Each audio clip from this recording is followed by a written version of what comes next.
Welcome back, everyone. You know we love to go deep on a topic here, and this time we're diving into the world of water sports. Sounds refreshing. It is, and we're not just splashing around on the surface. You sent us some really cool research articles, surveys, even parts of a textbook. Yeah, we've got a lot to cover. We do. So are we talking about, like, all water sports, or is there a focus for this deep dive? Let's stick to what's happening above the surface for now. Think canoes, kayaks, sailboats, jet skis, that kind of thing. Okay, so all the stuff we see out on the water makes sense, but there are a ton of different activities. Any way to group those? Well, the biggest difference is how you're moving. Human power, wind, or an engine. So non-motorized versus motorized. Exactly. Non-motorized, you've got canoeing, kayaking, rowing, sailing, windsurfing, and surfing, of course. Right, the classics. And on the motorized side. That's where you get your jet skis, motorboats, and water skiing, those kinds of things. Got it. So are all these activities, like, booming in popularity? It seems like every time I go to the lake, I see more and more paddle boards. You're not wrong. Stand-up paddleboarding has seen incredible growth, over 60% in just 3 years, according to one survey. Wow, over 60%. That's huge. It is. And overall, both motorized and non-motorized water sports are projected to keep growing, at least here in the U.S. That's interesting. Is it the same everywhere, though? What about other countries, like England? Good question. England's a little different. Their surveys show sailing's actually declining and canoeing's only grown a bit. So maybe not all water sports are created equal when it comes to popularity. Definitely not. And it makes you wonder, what's driving these trends? Is it access to water, the cost, or maybe even social perceptions? That's a great point. I mean, I grew up near a lake, so canoeing and kayaking were just a part of life. But even something that seems harmless, like paddling, can impact the environment, right? Absolutely. Even a gentle paddle can leave a trace. And that's something we really need to dive into. It's crucial to understand how our presence, no matter how peaceful we think we're being, affects the delicate balance of these ecosystems. Okay, so let's get into that. Where do we even begin with something as big as environmental impact? I think it helps to break it down. We can look at the physical impacts, the biological impacts, and the chemical impacts. Okay, that makes sense. 3 different angles on the same problem. Exactly. And trust me, some of the research you sent over is pretty eye-opening. Things might not be as idyllic under the surface as they seem. All right, I'm ready to get a little less idyllic then. Lead the way. Okay, let's start with those physical impacts. We're talking about how these activities, especially the motorized ones, can actually change the very shape of our waterways. And the consequences can be a lot more dramatic than you might think. Okay, now I'm really intrigued. Tell me more. Well, picture this. A beautiful river winding through a stunning landscape. Okay, I'm picturing it. Now imagine that same river, but the banks are all chewed up, eroded, just a shadow of what they used to be. That sounds awful. What happened? It's what happened on the Gordon River in Tasmania. Tourist boats going too fast, their wakes just carving into the banks. So those boat wakes weren't just making pretty ripples. Nope, they were powerful enough to reshape the river itself.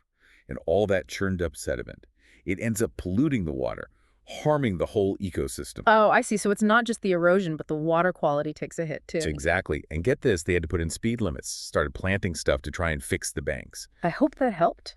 It did, but here's the kicker. Even with all that effort, they think it'll take decades for the river to fully recover. Decades? That's incredible. You wouldn't think a boat going too fast could cause that much damage. You would think, right? But it just goes to show even seemingly small actions can have huge, long-lasting effects. And it's not just a one-time thing either. What do you mean? Well, research shows that even smaller wakes, the kind you might not even think twice about, can still harm the life within the riverbed. Wow, so it's like a chain reaction. One thing leads to another, and it all adds up. Exactly. And we can't forget about the propellers themselves. They churn up the sediment, make the water all cloudy, and that's bad news for the plants trying to grow. It's amazing how something as simple as a propeller can have such a big impact. It is. And we've only scratched the surface of the physical impacts here. We haven't even talked about dredging for marinas or building all that infrastructure for water sports. You're right, there's a lot more to uncover. What do you say we move on to those biological impacts next? Let's do it. This is where things get really interesting and maybe a little unsettling. Get ready for some surprises. Biological impacts, huh? So we're talking about the fish, the birds, all the critters living in the water. We are, but before we go there, maybe we should start with something a little closer to home. Oh, you mean how water sports can impact people? Exactly. Turns out, Being out on the water isn't always as healthy as it seems, especially if the water itself isn't so clean. Wait, are you saying that just being in the water could make you sick? It's definitely a possibility. Think about it. If the water's contaminated with bacteria or viruses, and you're swimming, splashing around, maybe even swallowing a bit of water accidentally. Yeah, okay, I see where you're going with this. Not exactly the picture of health and relaxation. Not really. And there's research to back it up. One study in Minnesota found concerning levels of bacteria, the kind that indicates fecal contamination. Oh, yuck. That's not what I want to think about when I'm out for a swim. I know, right? And it wasn't like this was in some remote, untouched area either. This was near campsites. So more people, more chance of contamination. It's a definite factor. And it's not just about being near campsites. There was this other study where they looked at canoeists paddling in two different channels. One was polluted, the other was clean. Okay, let me guess. The folks in the polluted channel got sick. You got it. Way higher rates of gastrointestinal and respiratory illnesses. And remember, it's not just the yucky feeling of being sick. There's an economic cost, too. Oh, right. Doctor's appointments, missed work, all that adds up. Exactly. So that fun day on the water could end up costing you more than you bargained for. Okay, so maybe not all water is created equal when it comes to taking a dip. What about the other life in the water, though? The fish, the plants, all that. Yeah, let's talk about those guys. Yeah. One of the biggest issues with water sports is the spread of invasive species. Invasive species, right. I know they're a huge problem on land, but I hadn't really thought about them in the water. Oh yeah, they can cause just as much havoc in aquatic ecosystems. And boats, especially, are a big part of the problem. Boats? How so? Think of them like accidental taxis. They pick up these invasive species in one spot and carry them to a new lake or river, sometimes hundreds of miles away. Oh, I see. So it's like those tiny little hitchhikers clinging onto the boat, ready to take over a new territory. Exactly. And they can do some serious damage. Take Eurasian water milfoil, for example. That stuff grows like crazy, chokes out the native plants, and messes with the whole ecosystem. So one little fragment on a boat can turn into a huge problem. It's like a horror movie, right? The tiny thing turns into a monster, except it's happening in our lakes and rivers. That's a great analogy. And I guess it's not just plants, right? Animals can be invasive too. Absolutely. There's the spiny water flea, for example. Caused a ton of problems in Lake Mendota, Wisconsin. What did it do? Well, it disrupted the whole food web.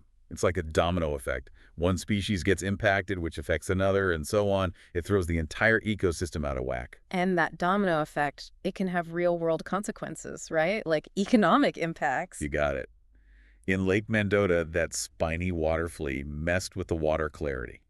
Cost an estimated $140 million. $140 million?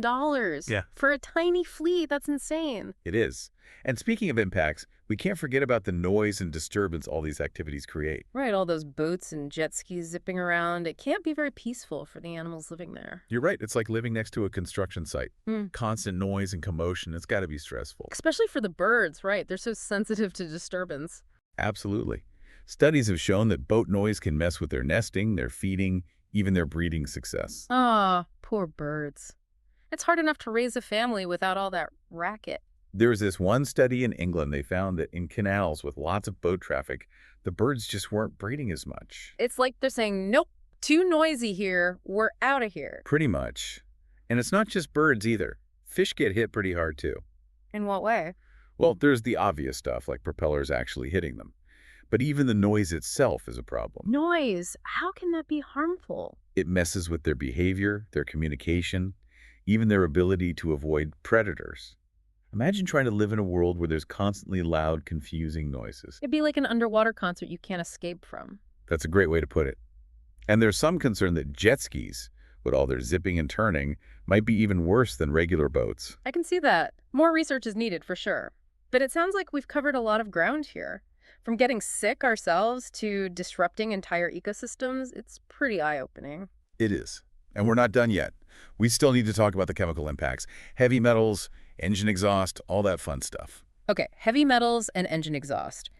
Those don't exactly sound like ingredients for a healthy ecosystem. Let's dive into that. All right, heavy metals and engine exhaust.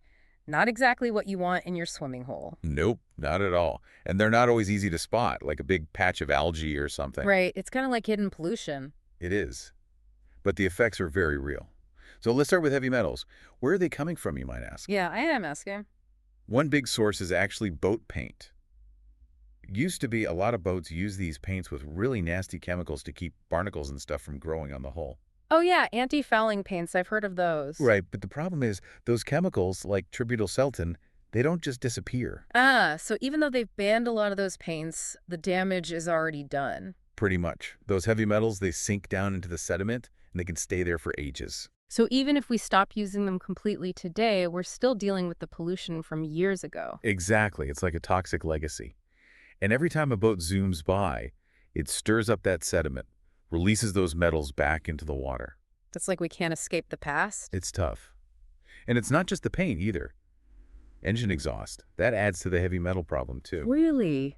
How so? Well, the fumes from the engines, they contain all sorts of stuff, including heavy metal. There was a study on Lake Texoma. They found high levels of copper that were directly linked to boat activity. Wow. So it's not just what's on the boat, but what's coming out of it, too. Exactly. And it's still an issue, even today. They did a study in the Baltic Sea recently, found that a lot of leisure boats still had high levels of tin and copper on their hulls. So we've still got work to do there. What about the other stuff coming out of those engines? The fuel, the oil, all those fumes. Right. Those are a big concern, too. Even a small fuel or oil spill, that can be devastating for the ecosystem. Yeah, I can imagine. It pollutes the water, harms the wildlife, the whole food web gets messed up. It's a chain reaction. And we can't forget about the air pollution either. Breathing in those fumes, it's not healthy for us. And it's not good for the environment.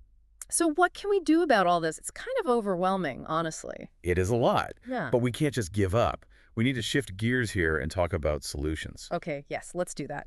What can we do to make water sports more sustainable? Well, first off, there's no magic bullet. Every waterway is different. Every activity has its own impact, and every ecosystem has its own vulnerabilities. So it's about finding the right approach for each specific situation. Exactly. And it's going to take a multi-pronged approach. Regulations, education, innovation, and a whole lot of collaboration. Okay, let's break that down. Regulations, what kind are we talking about? Well, sometimes simple is best. Remember that case with the Gordon River and the eroding banks? Yeah, the tourist boat's going too fast. Right. Just by putting in speed limits, they were able to make a huge difference. So sometimes it's not about banning an activity altogether, but just managing it better. Exactly. Another thing is creating protected areas, kind of like national parks, but for the water. Ah, so places where certain activities are restricted or even prohibited to protect the ecosystem. Exactly. Give those sensitive areas a chance to thrive. But regulations alone aren't enough.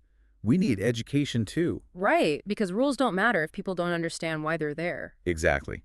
Things like signs at boat launches, workshops, outreach programs, they can all help raise awareness. So make the information accessible, make it engaging so people actually learn something. And it's not just about telling people what not to do.